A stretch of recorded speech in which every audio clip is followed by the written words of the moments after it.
चलिए आज चलते हैं एक ऐसी दुनिया में जो हजारों साल पहले रेत में कहीं खो गई थी।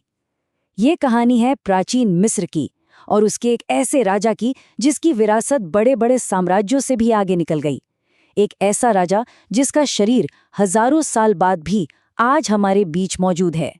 लेकिन सवाल ये उठता है कि भाई ये मुमकिन कैसे है? एक इंसान का शरीर हजारों सालों तक आखिर बच कैसे सकता है? ये एक ऐसा रहस्य है जो आज भी साइंस और विश्वास दोनों को चैलेंज करता है। देखिए, इस बात को ना एक आसान तरीके से समझते हैं। सोचिए, कोई जानवर जब मरता है तो कुछ ही दिनों में उसका शरीर गल जाता है, खत्म हो जाता है ना? लेकिन दूसरी तरफ है मिस्र का वो फिरौन, जिसका शरीर हजारों साल गुजर जाने के बाद भी आज एक म्यूजियम में देखा जा सकता है। तो आखिर कौन था ये राजा जिसके शरीर का रहस्य इतना गहरा है? ये सिर्फ कोई मामूली शासक नहीं था।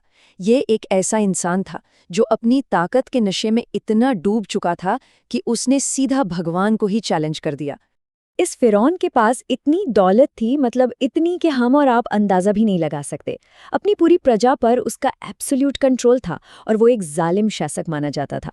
और इसी बेहिसाब ताकत ने उसके अंदर एक ऐसा घमंड भर दिया था जो शायद ही पहले कभी किसी में देखा गया हो। और उसके घमंड का लेवल क्या था? वो उसकी बस एक बात से पता चल जाता है। उसने कहा, मैं भगवान से जन्नत क्यों मांगू, मैं अपनी जन्नत खुद बनाऊंगा। ये सिर्फ शब्द नहीं थे, ये तो सीधा सीधा ईश्वर को दी गई एक खुली चुनौती थी।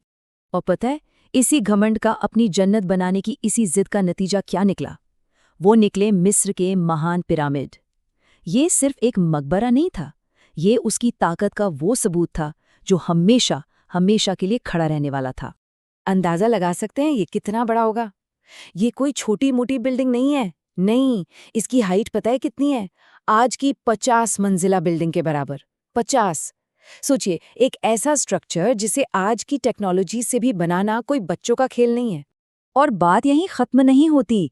जो चीज इसे और भी ज्यादा हैरत अंगेज बनाती है वो है इसके पत्थर। इसे बनाने में जो एक एक पत्थर इस्तेमाल हुआ उसका वजन था करीब 20 टन, यानी 2 बड़े बड़े हाथियों के वजन जितना। और अब आती है सबसे चौंकाने वाली बात। ये सब कुछ बिना किसी क्रेन, बिना किसी मॉडर्न मशीन के किया गया था। और जाहिर है, इस कमाल के काम ने फिरौन के इस यकीन को और भी पक्का कर दिया कि भाई वो तो कुछ भी कर सकता है। तो घूम फिरकर हम वापस उसी सवाल पर आ जाते हैं, आखिर ये शरीर आज तक बचा कैसे रहा? और देखिए, इस एक सवाल के ना 2 बिल्कुल अलग अलग जवाब सामने आते हैं। एक जवाब आता है साइंस से और दूसरा आता है धार्मिक कहानियों से। एक तरफ तो है साइंटिफिक व्यू जो हमें ममीफिकेशन प्रोसेस के बारे में बताता है, और दूसरी तरफ हैं धार्मिक मान्यताएं जो कहती हैं कि ये एक श्राप का नतीजा है। तो चलिए एक एक करके दोनों को ही देख लेते हैं। तो पहले बात करते हैं साइंस की। विज्ञान के नज़रिए से देखें तो इसकी वजह है ममीफिकेशन। ये ना एक बहुत ही पुराना इजिप्शियन तरीका था जिसमें डेड बॉडी पर कुछ खास तरह के केमिकल्स लगाए जाते थे ताकि वो खराब ना हो और अगले जन्म के लिए सही सलामत रहे। और पता है, आज जो उस मम्मी की स्किन का रंग इतना डार्क दिखाई देता है ना, वो भी इन्हीं केमिकल्स का ही असर है। अब आते हैं दूसरी कहानी पर। धार्मिक मान्यताओं में ऐसा कहा जाता है कि फिरौन को उसके घमंड की सजा मिली, एक श्राप के रूप में। श्राप ये था कि उसके शरीर को ना तो जमीन कबूल करेगी, ना पानी बहा पाएगा और ना ही आग जला पाएगी। मतलब उसका शरीर हमेशा हमेशा के लिए आने वाली नस्लों के लिए एक सबक बनकर रह जाएगा, एक चेतावनी कि देखो घमंड का अंजाम क्या होता है। तो आखिर इसे क्या माना जाए? एक बादशाह की जिद और उसकी ताकत का सबूत, या फिर आने वाली सदियों के लिए एक कभी न मिटने वाली चेतावनी? ये एक ऐसा सवाल है जिसका जवाब शायद आज भी वक्त की परतों में कहीं दबा हुआ है।